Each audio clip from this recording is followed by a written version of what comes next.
Thank you. I'd like to introduce Mill Duncan, who is the founding director of the Carsey Institute for Families and Communities at UNH. She's Professor Emerita in Sociology at UNH and Research Director at AGREE, an initiative bringing together diverse interests to transform food and agriculture policy in the U.S. Her studies of the poor in Appalachia and the Delta communities led to the acclaimed book Worlds Apart, which I see that you brought with you. That's wonderful. And she's here to speak to us tonight about the rural poor in our own community. So please welcome Mill Duncan.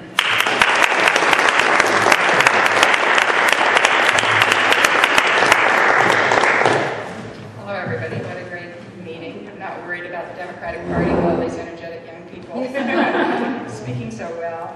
As Joyce says, I published this book, Worlds Apart, in 1999, and then 20 years after I'd done the original research in the 1990s, while I was at UNH working with graduate students, the publisher, Yale University Press, invited me to, or asked me if I would update it. And so I went back to each of my 3 communities and interviewed new people and some of the same people, and issued a new version. And what I'd like to do is talk a little bit about what I found in the 90s and then how things have changed, and then draw some lessons for New Hampshire, poverty, child poverty generally, but also community issues. Let me just start with why people are poor. This will sound a little familiar, I feel like, to this crowd. But as you know, for decades we've debated whether it's about culture and the decisions that people make, or it's about structure and the opportunities that people have. Conservatives tend to emphasize personal responsibility and attribute poverty to bad decisions and bad behavior. Having kids out of wedlock or too young, before the stability of a steady partner or a good job, dropping out of school, or getting involved with drugs and crime. Whereas progressives will talk about the barriers that poor people face. And I imagine that most of you would say, of course, both things are going on. They're all tangled up, and that's right. But I think it's helpful to look a little bit more closely. You may have heard of William Julius Wilson, a sociologist at Harvard, who in the 80s challenged this culture-structure dichotomy with a wonderful study in Chicago. And he found that the structural factors, like the availability of jobs, or importantly, the presence of a middle class, affect culture, or how the poor behaved. And without jobs or role models, and importantly, the institutional investments that a middle class will make, and without what another poverty scholar, Elijah Anderson, calls the old heads, kind of looking out for all the kids in the neighborhood, poor youth were socially isolated, and they'd start to make those bad decisions. And those bad decisions would cut them off from participating in the mainstream, especially in work and civic life.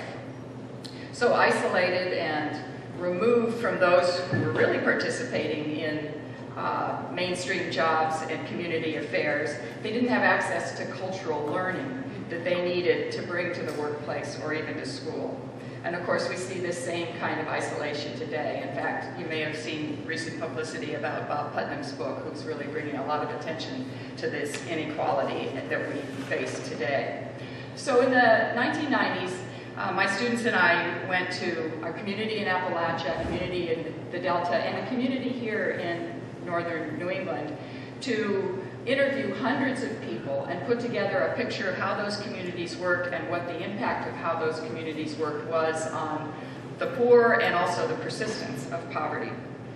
What we found in Appalachia and the Delta, and I didn't go with any answers, I just went with questions, but what we found was that the Appalachian and Delta communities were really divided into haves and have-nots. And there was really no middle class. There might be middle-income people, but they would align themselves with the haves. The poor were socially isolated, just like in Chicago. They attended different schools, they attended different churches. In the coal region, one person said to me, and then there's the people who don't want to work at all, never have and never will. We call them the first of the monthers because they come out of the hollers with about 10 kids and they don't wash and they just draw food stamps and stuff like that. They live like that, and I guess that's the way they want to live. In the Delta, the have-nots were the poor black majority, vulnerable and dependent in ways you can't imagine in the 1990s. A white waitress whose husband drove a truck for a farmer said, if one of the blacks was to piss Jimmy off, he could make it hard on the boy, get him fired. See over here, the blacks don't have the opportunities that whites does. They're really disgraded. So 20 years ago, in the 1990s, 35% were poor in the coal community, which I call Blackwell. Poverty was 60% in the plantation community, which I call Dahlia, and 80% of blacks lived in poverty. Fewer than half the adults had completed high school. Family names mattered in these small communities. In Blackwell, the coal community people said, you hear someone's last name and before you meet them, you already got the idea they're either a good person or they're as sorry as can be. In Dahlia, someone said, if you colored and you got money, white people will talk to you. If you ain't got no money, all they want to hear is yes, sir, and no, sir. Everybody in both communities could name the families who run things, the powerful local coal operators and merchants in Appalachia, and the big plantation owners in the Delta. They blocked new businesses to preserve their own power, and they blackballed those who challenged them. Someone said, you don't want to make enemies, especially if you don't have importance. If they blackball you, you'll never even flip a hamburger around here. Or in the Delta, these farmers will cut you out. They will run you out of town. And I heard that from blacks and whites in the Delta. Politics were corrupt. People described vote buying and said that uneducated people voted as they were told at the polls. If you tried to speak up for change or voted the wrong way, you could be blackballed, or your nephew or your mom could lose their job or be moved to a less desirable school if they were a teacher, or kicked out of their housing if they were still on a plantation. Professionals in Blackwell sent their children to the independent school in the county seat, and little learning went on in the chaotic county schools the have-nots attended. The public schools in Dahlia, the plantation community, were almost 100% black, struggled with discipline, had knife fights all the time, and students failed miserably on state tests.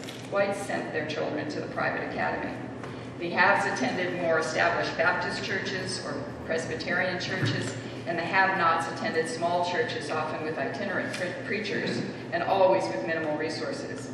And all these churches, mainstream and the small evangelical churches, were focused on saving souls, not improving community welfare. Life was family-based and church-based, and families and churches were grouped by class, and in the Delta by class and race. In the more diverse, more prosperous northern New England paper mill community, people talked about the lack of divisions without even getting a prompt from us. There's no separation. Our kids play baseball together. They're in scouting together. People from all walks of life were involved in the hockey arena board or on scouts or served on the council. There was what I call a strong civic culture, trust and cooperation, broad participation, and community-wide institutions. A robust public life, you could say, made possible by a large blue-collar middle class, compared to this burden of high poverty in Appalachia and the Delta, diverse ownership of businesses and land, as opposed to very tightly held land and other resources in Appalachia and the Delta, and a history of investing in community institutions, first by the early paternalistic mill family that needed educated workers, and by strong ethnic organizations made up of those workers, and later by local business leaders, as opposed to in the Delta and Appalachia, keeping workers ignorant and focusing on looking out for one's own family. Historically, coal companies and plantation owners wanted cheap and compliant labor. They discouraged education and they discouraged community participation. They feared unions in the coal region and civil rights organizing in the Delta. When mechanization reduced the need for labor in the 1940s and 50s, both Appalachia and the Delta, as you know, saw a huge outmigration to the factories in the Midwest and North. Some who stayed had better jobs in the mines or tractor driving, but even these were volatile. Others scraped by on welfare or with help from family, piecing together odd jobs. Young people we met in the 1990s from up the hollows or recently off the plantation were rough. They had a distinct way of speaking, little experience outside their family. They lacked that critical learning needed to get a regular job, even at a McDonald's, or to make it in a distant city.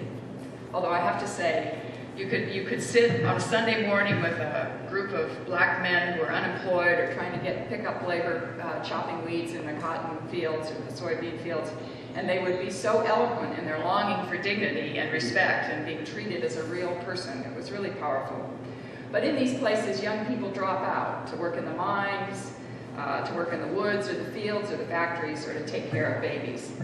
There was just this enormous deficit of education in both places. If you put a map of the United States with the persistently poor counties and you overlay a map where education is very low, they're identical. So I think that's a huge issue and kind of speaks to what our representatives were speaking to today for the state. So the poor in Appalachia and the Delta were socially excluded, left out of mainstream opportunities to live a good life and get ahead.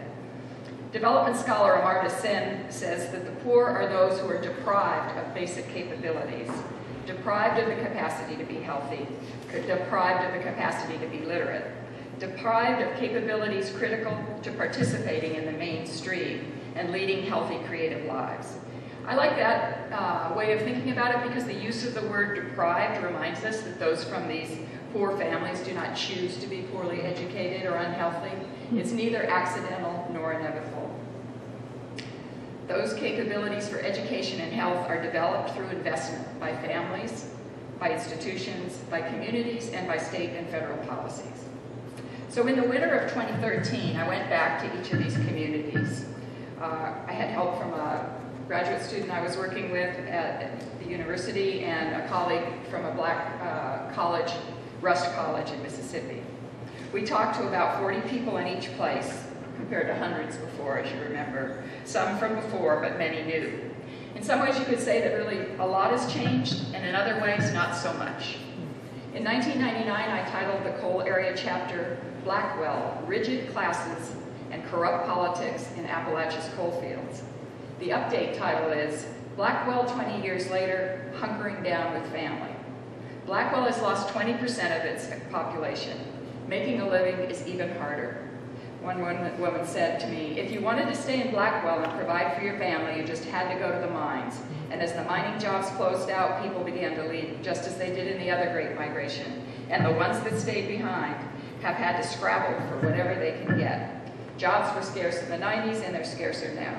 1/3 of families have no worker. Fewer than 44% of men and 32% of women over 16 are employed. That's compared to 75% and 66% nationally.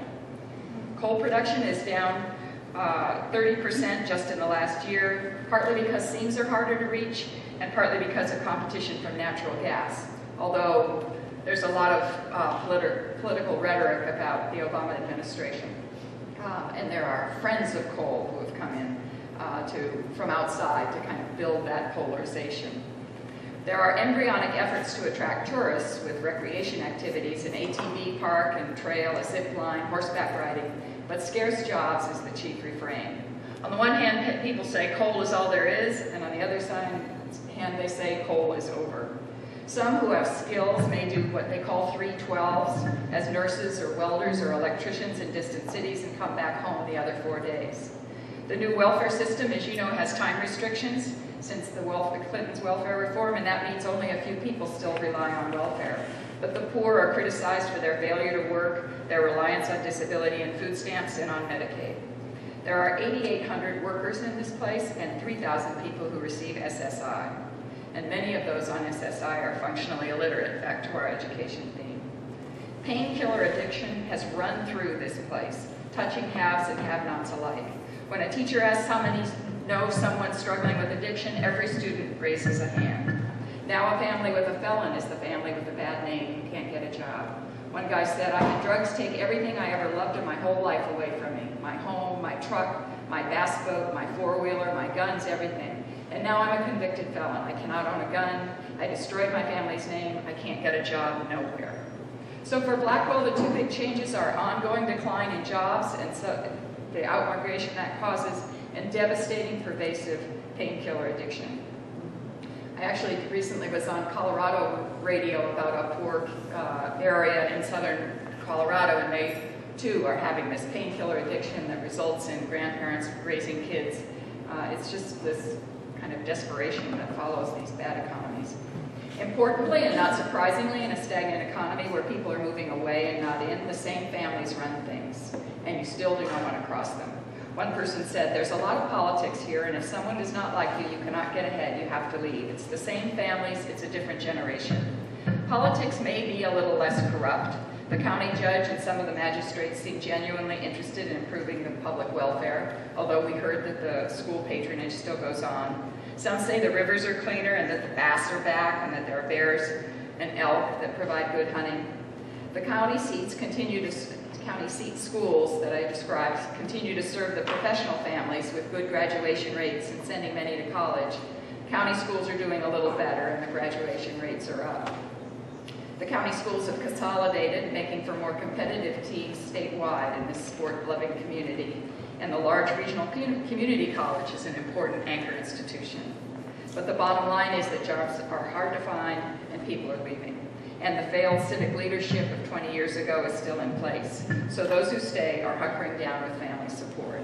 Some are trapped by poverty or drug addiction and need their parents or grandparents to help take care of their children or put food on the table or provide a trailer to live in.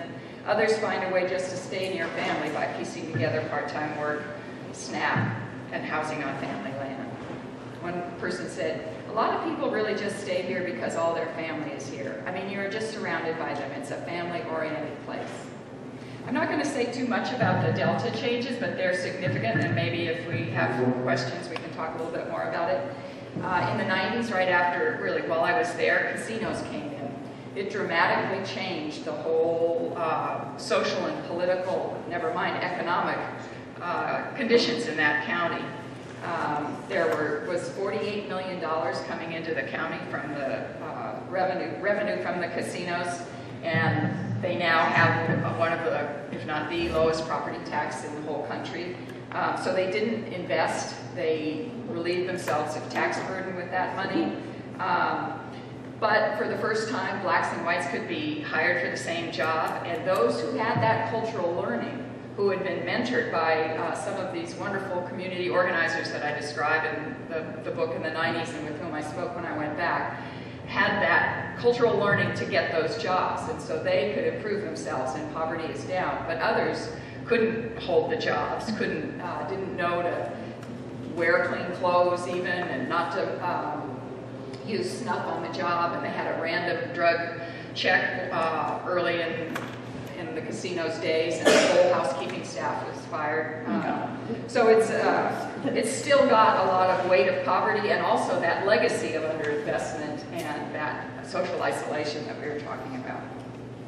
So, but politically it's changed because without that stranglehold on jobs, the black majority was able to take over the county supervisor's position, and now the entire county governance is African American, although they're facing extreme drop in revenue as the casinos are facing problems and competition from neighboring states.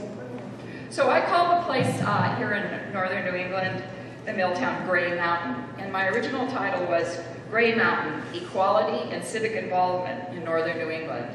My update is called Gray Mountain 20 Years Later, Holding On to a Blue-Collar Community. After a series of owners, shutdowns, and reopenings, the big paper and pulp mill closed permanently in the mid-2000s. As you know, and maybe some of you have read George Packer's book or Putnam's Our Kids, but that economic transition that we've been going through really since the mid to late 70s is still devastating, not just big parts of urban America, but rural America. The mill owners demolished the site to avoid competition with other facilities that they owned in the region, but they were persuaded to leave one valuable boiler. That boiler became the focus of a big debate about the community's future. Some wanted to gentrify, develop the downtown mill site into a riverside hotel, make the community college into a 4-year college. Others wanted to build a biomass plant on the mill site using that boiler. As the Great Recession set in not long ago, the community was pressed with financial obligations, and the biomass plant supporters prevailed. In the past few years, 2 long-standing manufacturing businesses who were featured in the original research, both good employers and good community citizens, went bankrupt. So for a while, morale was really low. But now, in addition to the biomass plant that provides 44 good jobs and maybe a couple hundred in the woods, there are 2 prisons providing jobs. Of course, I'm not going to say where I went. There's an ambitious ATV ATV and snowmobile trail project, aiming, like in Blackwell, to bring in tourists to enjoy the natural amenities. When the mill closed, housing values fell, and many poor families dependent on public assistance moved in to take advantage of low rents. Everyone worried about their impact on the community. They were getting a little bit of that poverty that they were seeing in Appalachia and the Delta. Some were blunt. One guy said, they come here, they sleep all day and raise hell all night. They have children who are a product of that lifestyle. They get coded in your school system. We were spending $80,000 to $100,000 per kid because those kids have learning disabilities because of the way they were brought up. It wasn't just a threat. The situation was real. We're cleaning up the mess. Those people aren't welcome here. That wasn't common, but we heard that frequently. Gray Mountain hired a housing director, worked on enforcing regulations, held slum landlords accountable, and invested money in taking down buildings. They, in effect, turned back the slide toward neighborhood deterioration, where these multifamily, multi-story places that you know well from our region that had been families of mill workers were now becoming places where newcomers on public assistance had moved. Gray Mountain made self-conscious choices to stay a blue-collar, middle-class community. They put that biomass plant on the mill site in the city rather than taking a more gentrified path. They invested in ATV trails and they let those ATVs come right into town. And they took down the bad housing to avoid blight. While people don't like the idea of a prison economy, they appreciate the good jobs for former mill workers at the state prison and the younger families that are coming with the federal prison, which has to hire people 34 or younger, I think it is maybe 33. Community participation is still the norm. When I grew up here, we were a strong middle-class community, one person said. Everybody worked and everybody looked out for each other. My uncles and my dad's friends were Boy Scout leaders. They were hockey coaches. They were Little League coaches. My generation did the same, and the younger parents are doing the same today. Even though there was widespread criticism of the new poor families' behavior and concern about the burden that they put on the schools and the local police, the children were wrapped into support services, especially by the schools. One worker said to us, we have been able to sit around the table and say what services are being offered, what and where are the gaps. We all work together, so no matter what door you enter, there is no wrong door in Gray Mountain. The good jobs at the mill are gone, and today there are fewer young adults in their 20s and 30s, fewer families with children, the lifeblood of any of these communities. Child poverty is over 20%, but Gray Mountain's overall employment population has stayed relatively stable, losing some jobs, gaining others, losing some people, gaining others, losing young people, gaining older people. Blackwell's future looks very dim, with high out-migration, coal in decline, high poverty and dependency, and little civic leadership. Dahlia, with new economic opportunity, has seen the grip of the old power structure loosened, and long-standing organizers have joined other black leaders to try to invest in the black community. But the unreliable casino base and the legacy of disinvestment and deep divisions mean there are formidable challenges. Gray Mountain, with only 12% in poverty, including adults here, seems to have its civic culture intact and is making a transition to a new economy, less vibrant but stable. And in Blackwell, people they stay for family. In Gray Mountain, they talk about the community holding them. So when I wrote the first edition of Worlds Apart, I concluded we needed to take national responsibility for bad schools and bad places. A lot of people thought I meant No Child Left Behind, which isn't what I meant. But I argued that those who escaped poverty were invariably those who had been prodded against the odds to finish high school and go on for more education by an aunt or a mother or a coach. And today I still argue for investment in people, in human capital. We have rigorous research and evaluations we can draw on that tell us much more about what policies we should be implementing. We know that we need what the Annie Casey Foundation and others are calling a two-generation strategy, investing in and supporting both the children and their parents. And I would argue we know that the community institutions that provide this support have to be strong. Quality early childhood education makes a huge difference. I really drank the Kool-Aid on this one. I think the combination of neuroscience and social science is so powerful. And this is a bipartisan campaign nationally, and we should be able to do something about it here in New Hampshire. Very young kids need language, they need engaged relationships, and that science shows you can get a good return on investment when you do home visiting for fragile families and have universally good, quality early childhood education. We also know that supportive schools with high expectations and standards can help poor children get ahead. We know that mentoring can provide stability and expand disadvantaged kids' aspirations. And finally, we know that parents need support, that access to mental health and substance abuse help, to parenting help, and to decent family supporting wages has been shown in very rigorous studies to make a big difference in helping parents find stability, and that stability has been shown to pay off in school. I have a friend, Greg Duncan, who's no relation, who's doing a study right now where they're taking newborns and they're putting one group in a test group and another group in their control group. And the test group families are getting, I think it's $4,000 a year. And the control group are getting like $500 a year. And they believe that the neuroscience is going to show that those kids have a different brain just from that stability that that small amount can provide to a family that's stressed and facing all this uncertainty. So we have 33,000 children and youth growing up in poverty in New Hampshire, in a state with one of the highest median incomes in the nation. As the Carsey Institute's Ken Johnson, a demographer, and others point out, the significant in-migration of well-educated, high-income families that New Hampshire enjoyed in recent decades has stopped. We are no longer importing prosperity. Both the charitable foundations Dick Ober and Community College Chancellor Ross Gattell point out that our native-born youth have not performed as well educationally as the children of these in-migrants. It's time now to invest in all New Hampshire's children and youth. Invest in these proven programs that provide a real return on investment when kids succeed instead of falling through the cracks, ending up troubled and in jail. Kind of an easy choice. But I also think, and here's the lesson I draw from my rural research, New Hampshire has a much less steep hill to climb than many states facing poverty, growing isolation of the poor.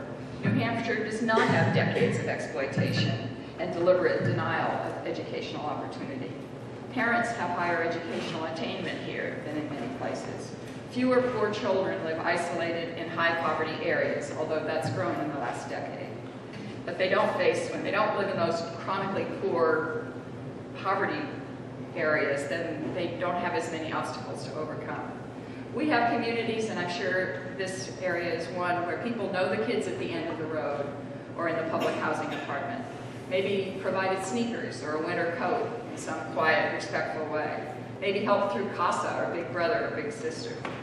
I think we can marshal the good New Hampshire way, like the educators in Gray Mountain did. We can invest in early childhood programs. We can't do a broad-based tax right away. Let's do a soda tax. We can support mentoring programs, and we can and should raise the minimum wage and make needed services available to families who are struggling. Single mothers, single fathers, and two-parent families, too. We in New Hampshire have a manageable problem, although I'm not sure that your representatives see it as manageable tonight. But we do have the civic resources and the other resources to address it. So I'll stop there and see if anybody has any questions.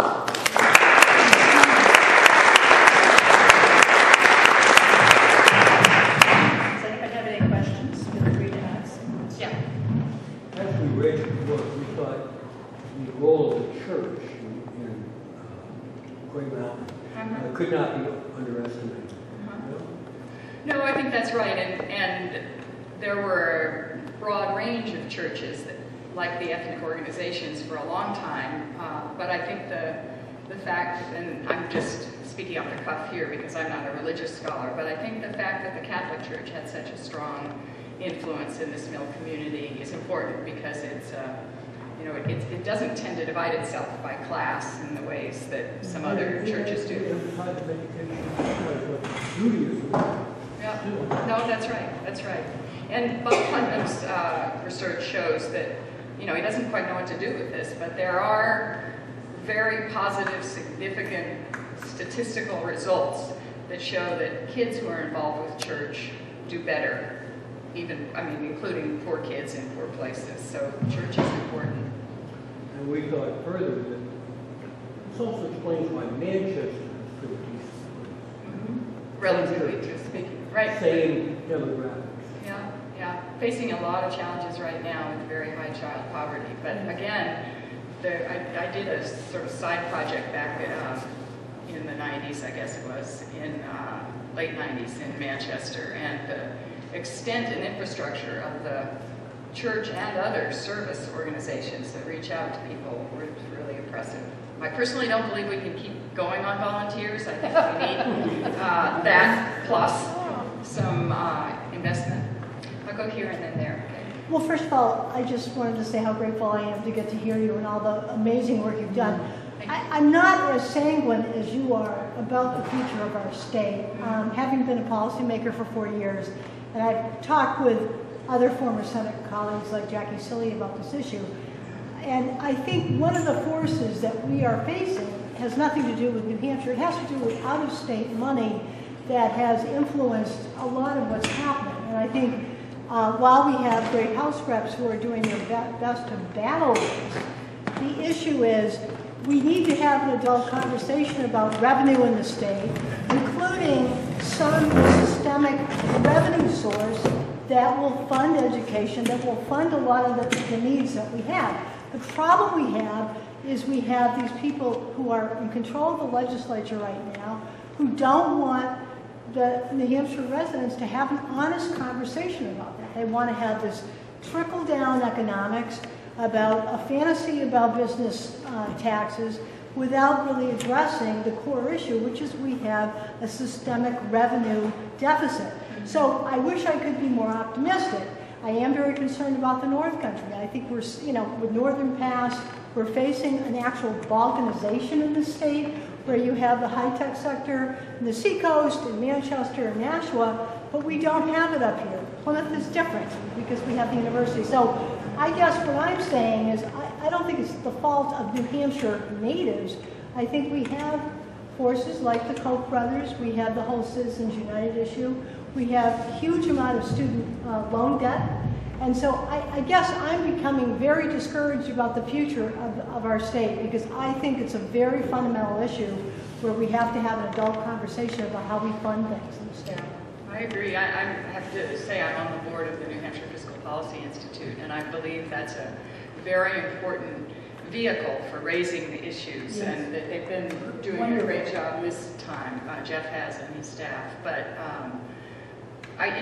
some of the times when I talk around the state, I'm hearing that there are more and more business leaders and Republicans who are ready to have the conversation. And I think the fact that we don't have a statewide newspaper that wants to have the conversation is a real obstacle, but still, I think there's this readiness, and we have to build and I shouldn't be so political here on video and everything, but we have to build beyond the good part about the community investment. And sometimes I give talks and people who just so don't want 33,000 kids to be poor and want them to have opportunity, but they don't want a tax. And so how we move that is really tough. I had somebody back up, or was it you? You moved. It's one thing to go to school, but if you come from a poor family that's struggling to stay alive, I'm just trying to imagine what environment they go back to after they go to school to study. Right. I don't think anybody's talking about that. Right. And you don't have to have much imagination for some of the situations you described. Yeah, you get them to school, and you even get these Koch brothers to loosen up their greedy pockets to teach them there, but unless the family has a job and a place to live that isn't almost on the street, you can send them to school all you want. They're not going to make it. Yeah, no, I agree. I think the family stability is a societal thing. Yep.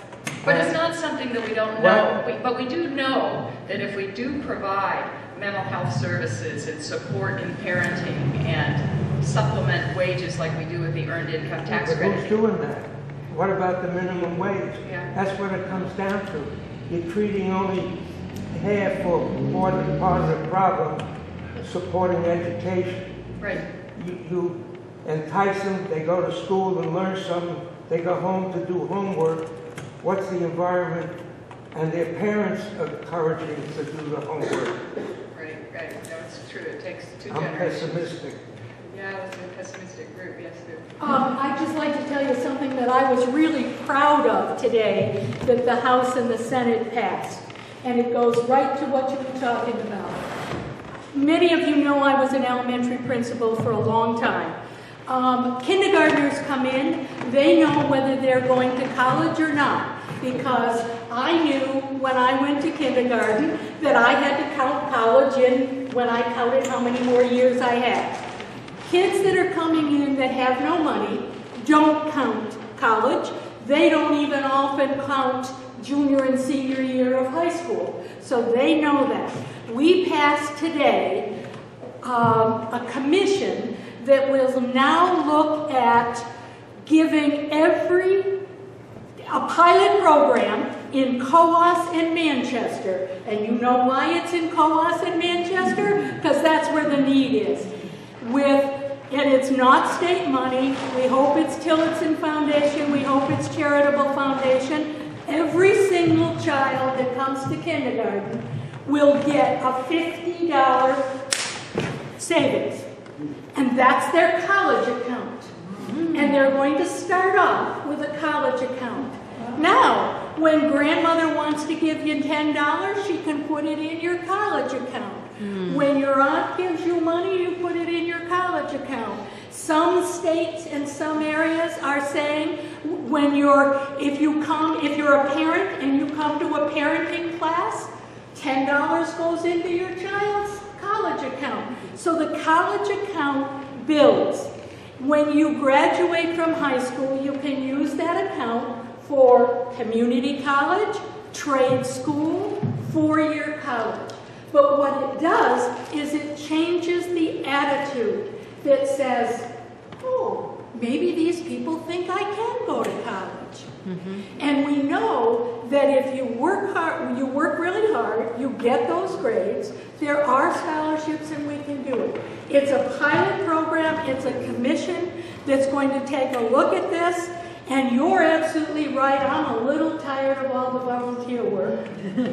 But it's a start, and it's a way of saying to New Hampshire, you have poor kids, and we need to step up. And we passed that today, so I was pleased with that.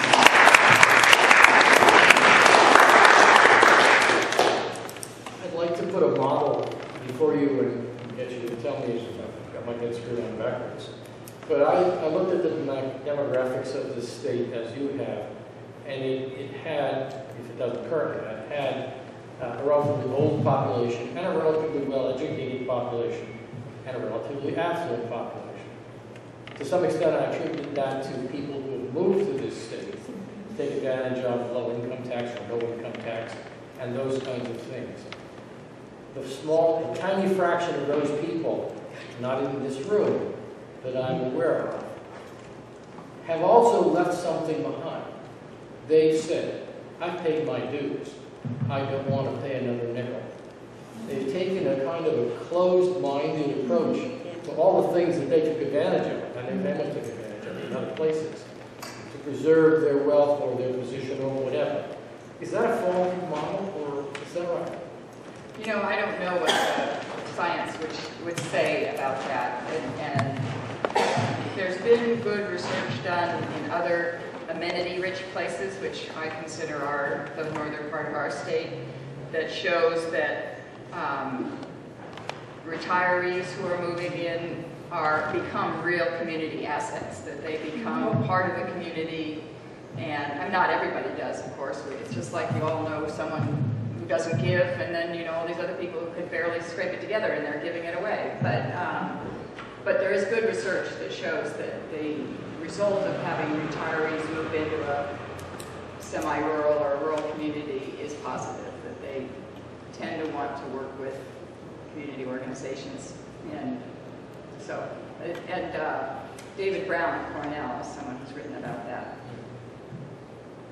Anybody else? There is a group in New Hampshire that's looking at childhood poverty. It's OK Kids. You know probably and it's Lou Fenstein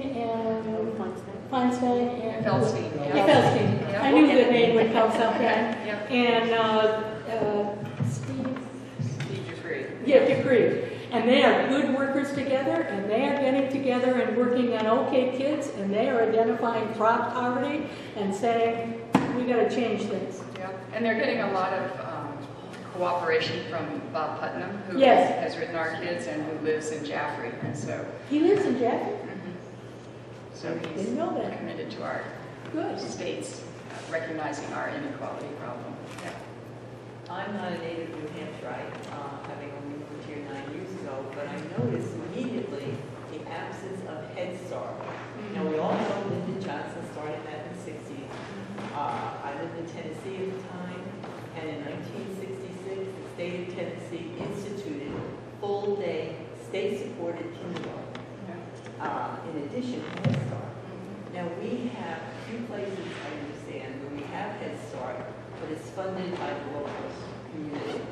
So why don't we have statewide, states contributing to the federal program, Head Start?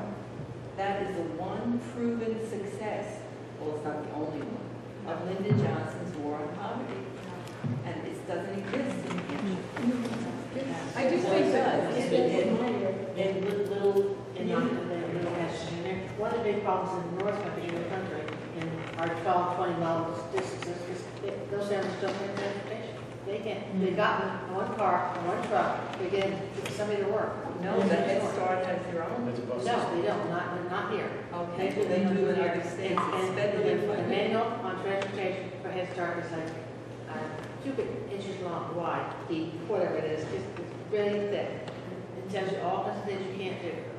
And I've been through it time and time again, with all villages to start with, because originally we expected all villages to rise that kind of transportation. Couldn't do it. Well, I do think, when I describe Gray Mountain, I'm describing a community that's pretty integrated economically and social class-wise. But I think that the state as a whole, we have strong communities, but we have a lot of people of privilege and wealth who honestly don't know about the kids at the end of the road. And I've given talks where people are just, they'll write me notes later saying, I never even knew anything like this existed. And so and that's why OK Kids, and I'm also on the Charitable Foundation Board, and we're trying to raise this issue of the opportunity gap as an institution to help people understand that we really have kids who need full-day kindergarten or opportunities for early childhood education,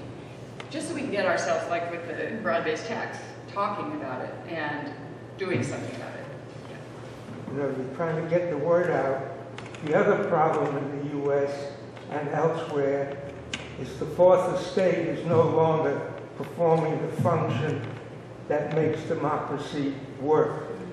The media is in cahoots with the Koch brothers and the other media companies, and they don't put the word out.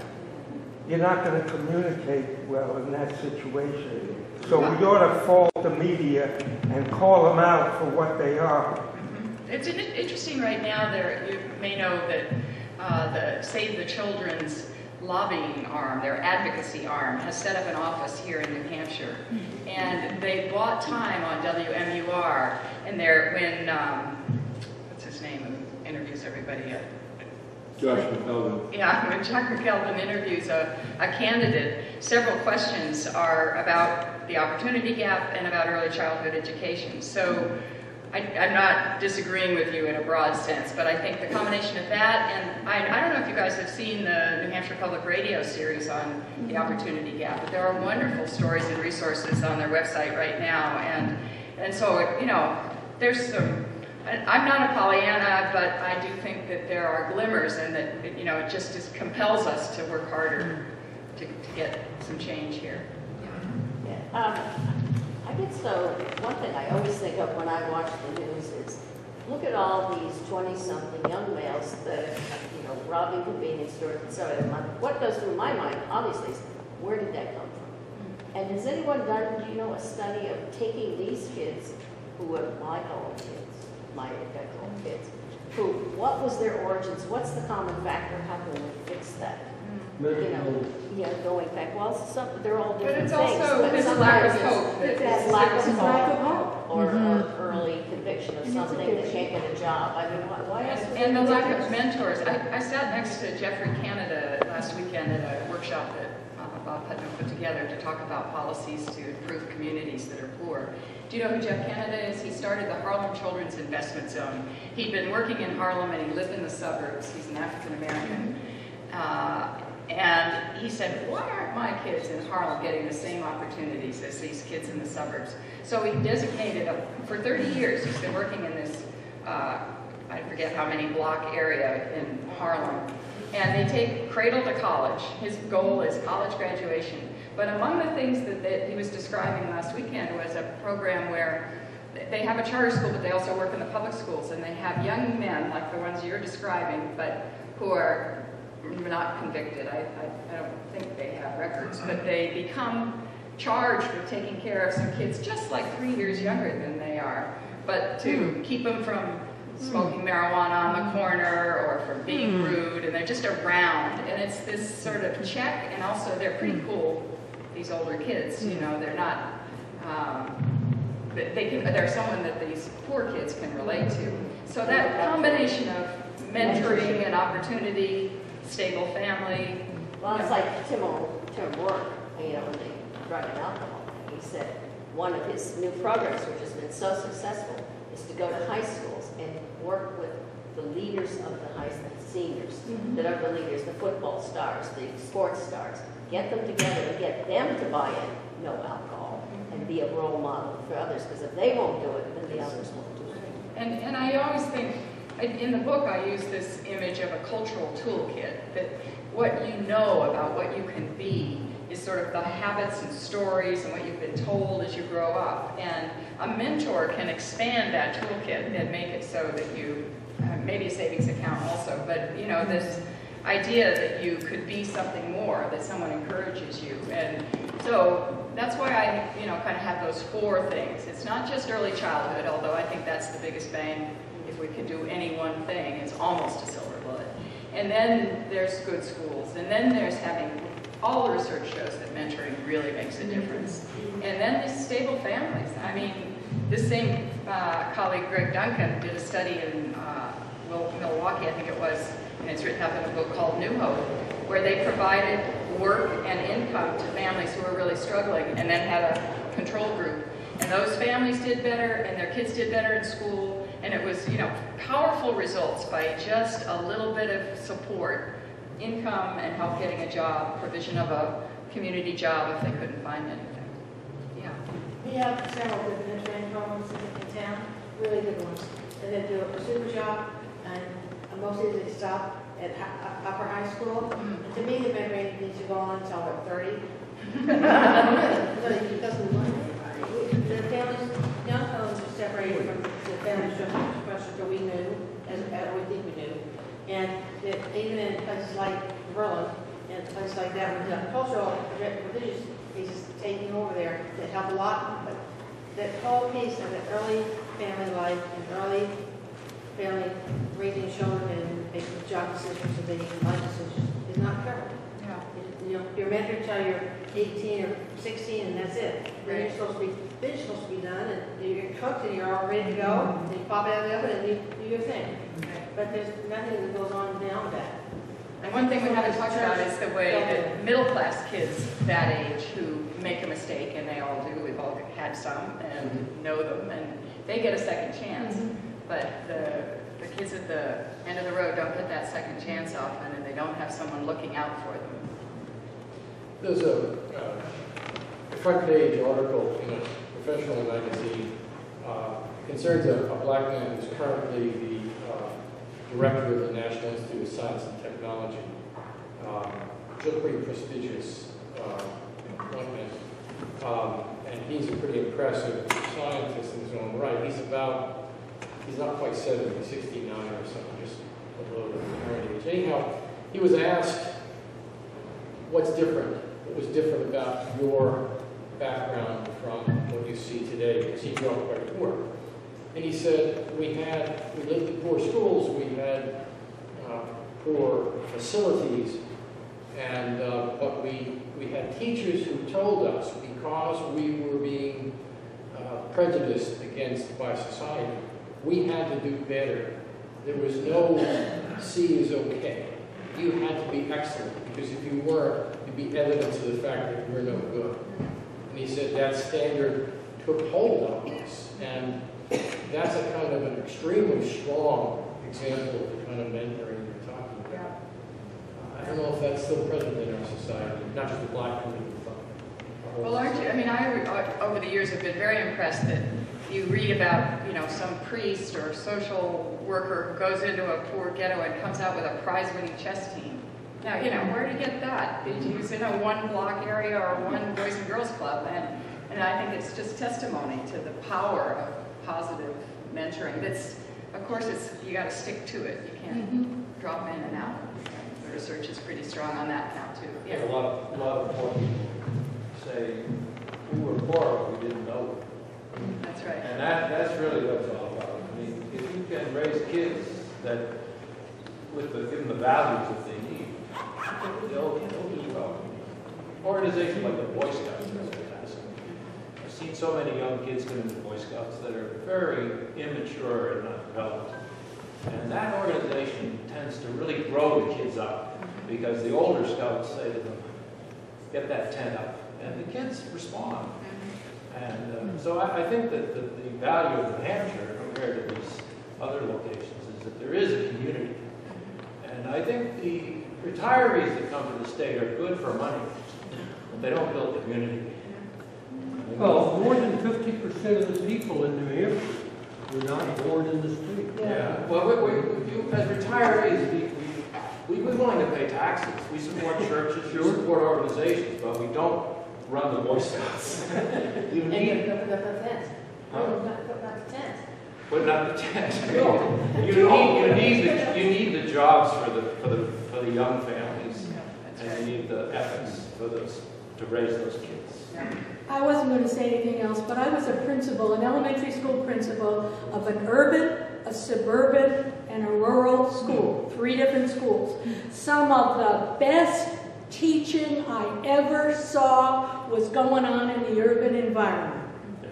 And I think we need to take our hats off to some of those people that are mentoring, that are cherishing, and they are taking those kids and moving them forth. Because I had the comparison, and I will tell you the people in I could take my suburban teachers and put them in the urban, and they'd have been chewed up and spit out because they weren't all that good. Sorry, but urban schools make a difference.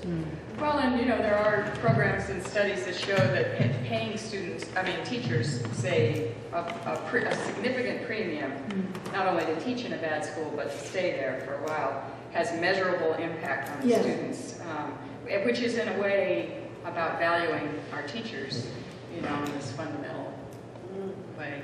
I think this was a wonderful presentation. Thank you very much.